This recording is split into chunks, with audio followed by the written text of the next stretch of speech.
Bom dia, caros alunos. Vamos iniciar mais um encontro com a sociologia. Hoje a gente vai falar com um assunto novo, né? A gente vai falar um pouco sobre as teorias sobre a origem do Estado. A partir daí, a gente vai entender algumas concepções que fazem referência às ideias de alguns pensadores sobre o Estado, né? E as suas origens e características. Temos as teorias contratualista, a teoria não contratualista, a teoria de Aristóteles e a teoria natural e a teoria durkheimiana, ou seja, a teoria de Emile Durkheim. Só que hoje a gente vai só falar um pouco sobre as teorias contratualistas. Passo a passo a gente vai entender essa origem do Estado de acordo com as ideias desses pensadores. Então, a teoria contratualista. Essa teoria foi elaborada no século 17 a 18 pelos pensadores iluministas, que aí está presente alguns deles, né, que foram vários, né, todo mundo sabe na história que o iluminismo, né, foi um movimento intelectual que deu início à Revolução Francesa, né, mais na frente, com as suas ideias intelectuais para a questão da democracia que estava para se estourar depois do regime, né, absolutista. Então, a partir daí, temos Thomas Hobbes, John Locke e Jean-Jacques Rousseau, né? São os principais representantes da teoria contratualista.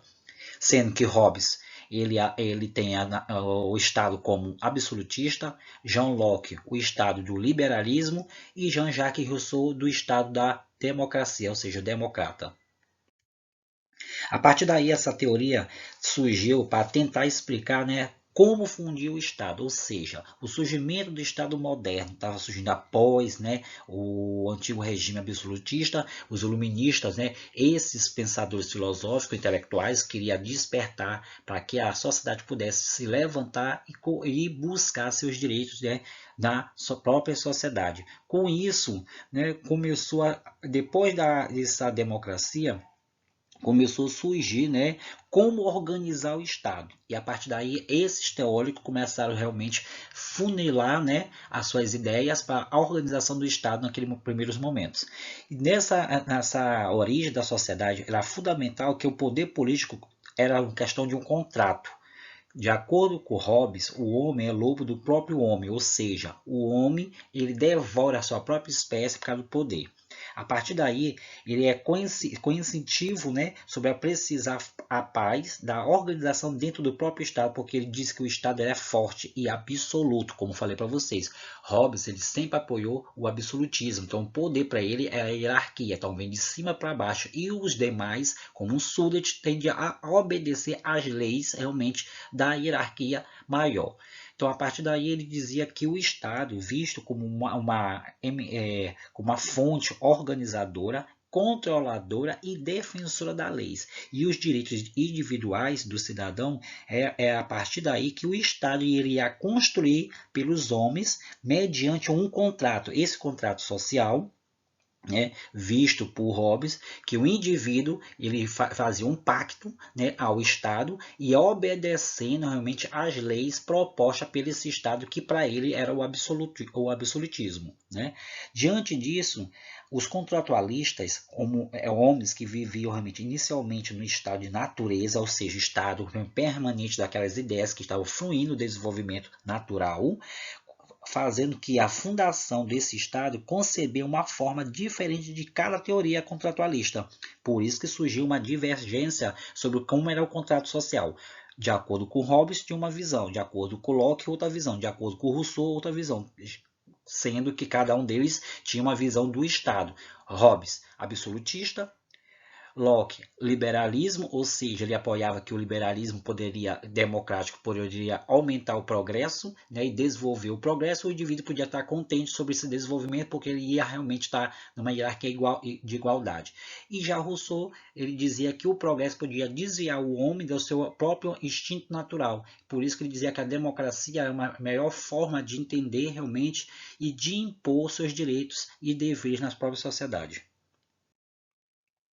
Como falei, as teorias contratualistas, de acordo com a visão de Hobbes e Locke, ele ia explicar em comum, os dois, né, ia fazer uma interpretação individualista sobre o contrato, esse tal contrato social, porque por conta desse contrato, que foi uma palavra de origem que chegou, né, iniciou naquele primeiros momentos que o Estado estava se organizando, que deveria estar organizado de acordo com o contrato, para ele o contrato é leis, direitos, deveres, né, obrigações que o cidadão deveria seguir para organizar, né, realmente a sociedade, ou seja, naquele primeiro espaço do Estado. E a partir daí, esses indivíduos iam afirmar esse contrato consciente, né, deliberando assim, abrindo parte ou de todos os seus hábitos, né, onde tinha poder realmente de externo para poder conseguir entender, né, e preservar as suas condutas diante realmente observar de forma mais harmônica, né? A partir daí, esse contrato é uma forma de consentimento da base do governo que ia fixar seus limites, ou seja, ele ia limitar o indivíduo na própria sociedade, que são as leis, regras, e a partir daí o indivíduo tinha que fazer o quê? Obediência sobre esse fator.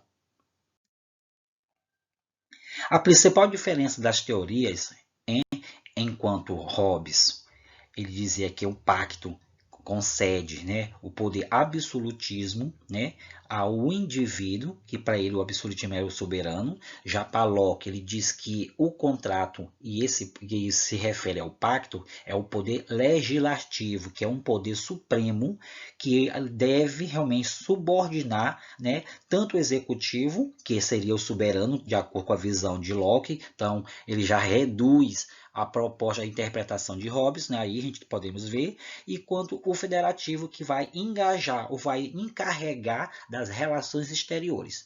Já Rousseau, ele diz que o poder supremo emana do povo, já que ele leva para a democracia, né?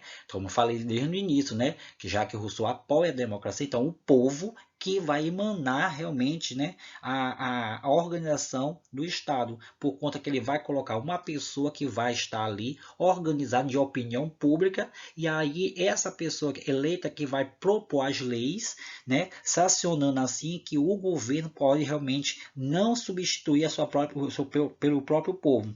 Ia seguir sim as leis de acordo com o povo, né, para a organização de uma igualdade, né, liberdade, né, e dentro da própria sociedade, que era isso que é o ponto de vista da democracia. Essa relação entre esses pensadores, como falei, são pensadores filosóficos, são pensadores que estão marcados na história, eles fizeram a história, fez parte do contexto histórico que foi o movimento iluminista, né? Surgiu vários pensamentos deles, sendo que naquele primeiro momento eles estavam organizando, né, a ideia do movimento. Depois que o movimento realmente conseguiu o efeito, né, e firmou na sociedade, levando a democracia, né? E o primeiro momento foi a Revolução Francesa, que foi na França. Depois, com essa Revolução Francesa, outros países aderiram, né, à sua independência, graças às ideias desses, né, pensadores históricos. E também na sociologia eles também fazem uma representação por conta do governo. Então, o Thomas Hobbes ele diz o seguinte: a natureza humana, o homem é egoísta. Já Locke diz que o homem é bom, mas faz a guerra para se defender. Já Rousseau lhe diz que o homem é bom, porém ele é a propriedade, e o que é próprio realmente vai corrompê-lo. Então, a partir da sociedade, ao nascer, ele vai aos poucos se corrompendo pela sociedade, de acordo com Rousseau. A criação do Estado evita a destruição mútua, de acordo com Hobbes, já que ele apoia o absolutismo.